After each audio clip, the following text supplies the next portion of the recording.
jaalallasaan bilisumne gideera keenya raanfanne.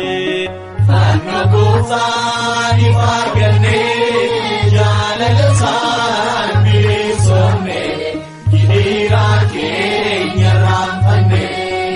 Fannoo Gooftaan arganne jaalallasaan bilisumne gideera keenya raanfanne. Fannoo Gooftaan arganne jaalallasaan bilisumne gideera keenya raanfanne. Fannoon humna keenyaa ta'uusaa hubanne karaan irrattis bilisummaa arganne. Jaalalli ijoollesaa Gooftaan injifateera sanyiin Addaam hundeeffattee baheera.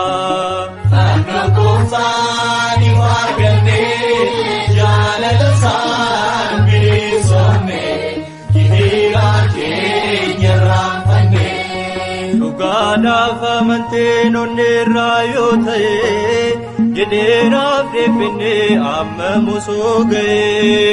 Aara galfeen keenya fannoo Yesuusi duwwaa lamannisaa kan Gooftaan qabnese. Fannoo Gooftaan arganne jaalallasaan bilisumne gideera keenya raanfanne. Mulla fannoo Gooftaan leenin argatte ejjeeteen fannoosaa isheetti mul'ate.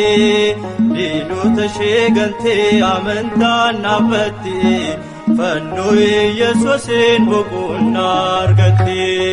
Fannoo Gooftaan arganne jaalallasaan bilisumne gideera keenya raanfanne. Du'aa kan nu kaase fannoodhaan Gooftaane mormaan diina keenyaa hundumtuu badane. Humna arganneerraa fannoo Kiristoosi isaan injifannaa diina daabiloose. Fannoo Gooftaan arganne jaalallasaan bilisumne gideera keenya raanfanne.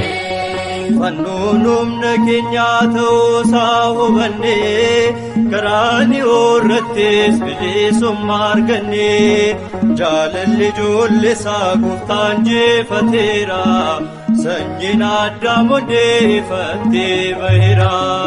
Fannoo Gooftaan arganne jaalallasaan bilisumne gideera keenya